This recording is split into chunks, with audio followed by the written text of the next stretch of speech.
Hi everyone and welcome. I want to share another factual update in the ongoing matter involving buy to sell, LLHP Singapore, and the broader cross-border business ecosystem that appears around it. This update is based on the documented record in our case, public-facing business information, corporate records where available, public reporting, and communications received in connection with the dispute. At the beginning, this looked like one commercial dispute, one agreement, one expected rollout, one missing purchase order, one reimbursement issue. But as the record expands, the issue becomes harder to view as isolated. What is becoming visible is broader, a recurring commercial structure, multiple entities, several jurisdictions, public-facing narratives around market entry, distribution, retail expansion, franchising, supplier growth, trade development, and access to Southeast Asia. Across that expanding record, certain names, entities, and business narratives recur. Stay with me until the end, because the final part connects the record in a way that makes the wider accountability question much harder to ignore. One recurring name in the reviewed material is Linh, also publicly referred to in some contexts as Lin. That name matters only where it appears in formal records, public-facing materials, or communications relevant to the structure under review. The focus here is not personal narrative. The focus is the corporate trail. The pattern under review begins with a professional market entry proposition. Foreign brands are approached with the promise of market access, distribution, trade development, retail expansion, or brand growth in Vietnam, Singapore, or the wider Southeast Asian region. The presentation is polished. The language is confident. The opportunity appears structured. Then, in several accounts and in our own documented case, an upfront commercial contribution, service fee, or paid commercial package becomes part of the process. Those payments are linked to promised rollout, supplier access, market development, brand growth, or commercial execution. In our case, the issue is documented. A marketing contribution was requested and paid. The expected purchase order was not evidenced. The agreed rollout was not verifiably executed. The reimbursement obligation was triggered, and the matter remains unresolved. Several other companies have also contacted us describing concerns they consider similar. That does not mean every case is identical. It does not mean every account has the same legal basis. But it does reinforce why the broader structure now deserves careful scrutiny. Because in a growing number of accounts, the concern appears to follow a similar sequence. Professional promise first, upfront contribution or fee, weak or unclear delivery, delay, silence, reimbursement dispute, and then a shift in the explanation. That shift is important, because when delivery does not happen, the language often moves away from execution and toward restructuring, management change, financial difficulty, transfer of responsibility, or the claim that accountability now sits somewhere else. That is exactly why the latest communication matters. We have now received written confirmation that full reimbursement is, in principle, being proposed. That is important. It means the reimbursement issue is no longer being ignored, but the proposed reimbursement is now being linked to what is described as financial restructuring, with repayment spread over 6 months. That raises a further accountability question. Who is responsible for the obligation? Who has authority to approve the reimbursement? Who is accountable if the proposed schedule is not respected?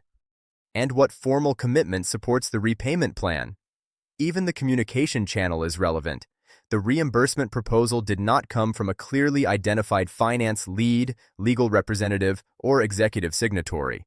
It came from Linh signing as B2B Sales and Marketing Secretary, while stating that she had been instructed by the management team or board of directors to facilitate the resolution. That matters, because the obligation is now being acknowledged. But the authority and responsibility structure behind that acknowledgement remains unclear, and the restructuring language itself is not new. Public reporting from 2024 already showed buy to sell presenting its difficulties through organizational restructuring, management replacement, and responsibility being attributed to prior operators and CEO Harry Morant. At that time, Linh was publicly presented as the new CEO. That does not resolve the issue. It adds context. Because when restructuring language appears repeatedly around unresolved commercial obligations, it becomes relevant to examine whether restructuring is being used to solve accountability or to move it somewhere else. Once we look beyond buy-to-sell alone, the wider footprint becomes more relevant. In Florida, Miasia Group LLC appears as an active company layer. The public corporate record names Linh in an authorized role. That is not simply branding language, it is a formal corporate trace in the United States. In Vietnam, records tied to Source to Sell Company Limited also point back to Linh, with registration history appearing current into 2025.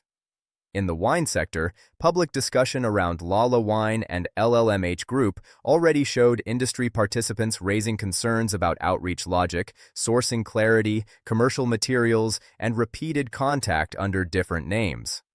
Again, the point is not to claim that every public account is proven. The point is that the same types of questions appear around several public-facing layers. Who is the legal counterparty? Who has authority? Who controls execution? Who receives the funds? Who is responsible if delivery fails? And where does a company go when reimbursement becomes due? What emerges is not just a list of disconnected company names. What emerges is a wider ecosystem of entities, websites, records, and business narratives operating across jurisdictions. Different names, different companies, different public-facing labels, but recurring themes: market entry, distribution, franchising, retail expansion, trade fairs, cross-border development, supplier growth in Asia. Within the reviewed materials, Linh, also publicly referred to in some contexts as Elena Lin, appears in connection with several of the layers being examined. Again, that matters only because it helps explain the continuity of the corporate and public-facing trail. There is another point that deserves attention. The Singapore legal layer behind part of that broader story appears weaker, not stronger. The legal company behind the LLMH Group-branded story, LLHP PTE Ltd., appears as struck off. That matters, because when a public-facing story continues to suggest structure, reach, and cross-border capability, but parts of the underlying legal or operational footprint appear inactive, unreachable, or fragmented, the accountability question becomes more serious. That is why this can no longer be reduced to one company, one label, or one explanation. The concern is whether this is better understood as an isolated dispute or as part of a broader, recurring structure. Not because every allegation online is automatically true. Not because every public-facing asset in that ecosystem is necessarily false. And not because every entity necessarily has the same legal role. But because a similar commercial sequence appears to recur. Professional market entry promise. Upfront contribution or commercial fee. Weak or unclear delivery, delayed or absent execution, reimbursement dispute, and then accountability becomes restructured, relocated, or reframed. The more visible the record becomes, the more it appears to resonate with other companies that have contacted us describing concerns they consider similar. So yes, this is no longer only about one unresolved matter. It is about a broader question of cross-border presentation, recurring entities, shifting explanations, and an accountability structure that becomes harder to trace when resolution is required. Recovery remains the first objective, but documentation continues because the matter remains unresolved, and broader visibility helps other companies make informed decisions before committing funds, signing distribution agreements, or relying on market entry representations. We will continue to document this carefully, professionally, and factually, because transparency is not escalation. It is what remains when a commercial dispute keeps changing shape but still does not reach a concrete resolution. Thank you and stay tuned.